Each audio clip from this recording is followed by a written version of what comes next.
Alrighty, ladies and gentlemen, it's Friday, and you know what that means? It's now time for another bold review dito sa Fridays with BMX only on Harriet. At ngayon, titingnan natin itong Bisaya Special. Yes, I said it, Bisaya Special. Kasi mostly yung dialogue dito sa pelikula to is Bisaya, the main dialect ng mga nasa Visayas region ng Pilipinas. So, other than Bisaya, I think English is the second language na binigkas dito at walang Tagalog. So, pasalamat na lang tayo may subtitle, they future-proof it or something. Pero yun, this is Tuklas. This is the I think, ang tagal na mula nung huling nagkaroon ng pelikula sa BMX si Sky Gonzaga eh. Let me just check kung kailan yung huli niyang kailan yung huli niyang pelikula. Yeah. So this is the first Bisaya BMX original movie. Ang dating niya is parang sandwich where it's only spoken in one language. So, ayun, halimuyak ata, baligtaran, or tatsulok. Either dun sa tatlo, yun yung huling, triangulo! O, triangulo yung huling, pelikula ni Sky Gonzaga sa Viva Max, sa BMX. Okay. So, yun. What I'm just saying is, para siyang sandwich. Sandwich, puro English yung dialogue niya, which made it unique. And it has its own identity. And I think this would be the same case for Tuklas. How would they tell the story? Well, let's find out. If you happen to like this video, give it a thumbs up, subscribe to the channel, hit that bell icon for more of your bold review dito sa Fridays with BMX only on Harriet. Okay, so we got the story of Chris. He is played by Chino. So he is certainly new. Chino Villanueva. Never heard of him before, so he's a new talent. And meron siyang girlfriend, si Liza, played by Keisha Falcon. And what I like about this movie is they are trying to promote new talent. What I don't like about this movie is most of this new talent, aside from Sky Gonzaga, who goes by the name of Mira Gonzaga on Facebook. I think yun yung tunay niyang pangalan. Okay? So, Sky Gonzaga. Aside kay Sky Gonzaga, most of the cast dito sa pelikula look like they are characters from Concord. Okay? So, anong ibig sabihin nun? I just don't think they're attractive enough. No offense. But kudos to Viva for promoting the Visayan dialect and giving new faces a chance. So, even though they're not that attractive, let's see. Ang story dito si Chris, played by Chino Villanueva, is hired in an IT company. It is, yung kanyang boss dito ay itong si Ana Villanueva, played by Sky Gonzaga, na naka one night stand ni Chris sa bar dati after he was celebrating his graduation. Ang problema kasi, kinakakold ni Lisa si Chris every time they attempt to make out. Meaning, Lisa doesn't want Chris's pee to land on her badge flaps. Okay? Yun. Hindi ayaw ni Lisa na yung sausage ni Chris dumapo sa kanyang nest. And dahil doon, it's a cuckolding storyline. Cuckold. You know? Cuckolding. Dito, naka one night stand niya si Ana sa isang bar kasi si Celebrity Chris yung pagiging manyak cum laude niya sa kolehiyo, while Lisa has some insecurities sa academics ni Chris. Pero nagpasya ni sila mag-live-in. Ayun. So, yung masasabi ko dun sa one night stand, I think it's uninspired sex. Like, Chris did not even bother to remove his clothes off. Okay. Chris got hired by the company. He was awestruck that Anna is going to be his boss kasi naka one night stand niya. Him and Lisa attempted to have sex again pero dahil nga si Lisa is such a cuckold, ayaw niya ipapasok yung yung ethics nito ni Chris. Kaya ang ginawa, yung finger ang ginamit. Also, sa first part ng pelikula to, Keisha Falcon playing the role as Lisa is really conservative to the point na hindi siya nagpa-frontal nudity. Like, I'm thinking Lisa is like protected or something. Now, this company has some dirty little secrets yung pinasukan ni Chris.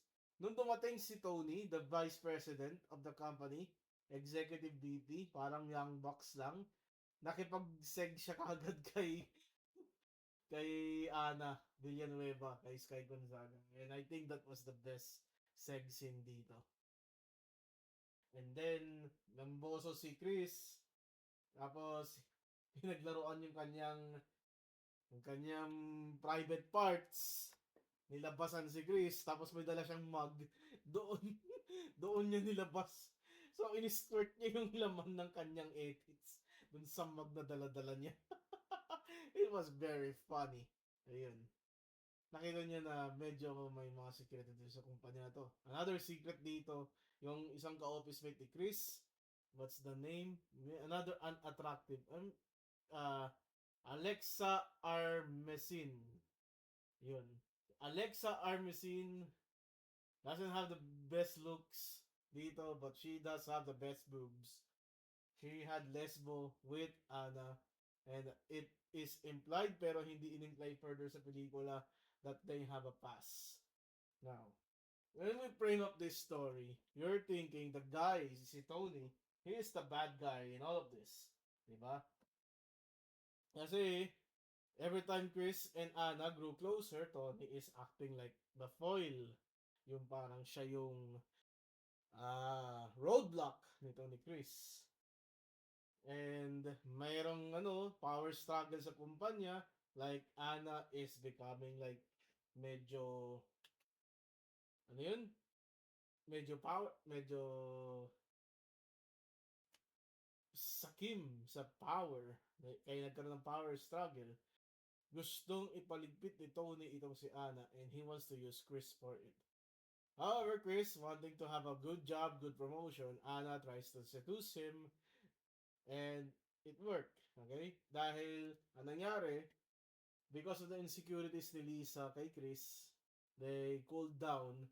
So Anna took the opportunity to have sex with Chris in the studio ng office, and then someone sent a photo of Chris having sex with Anna to Lisa for them to break up. But before that, Lisa forced herself on Chris sa fire exit ng kumpanya. They had sex there.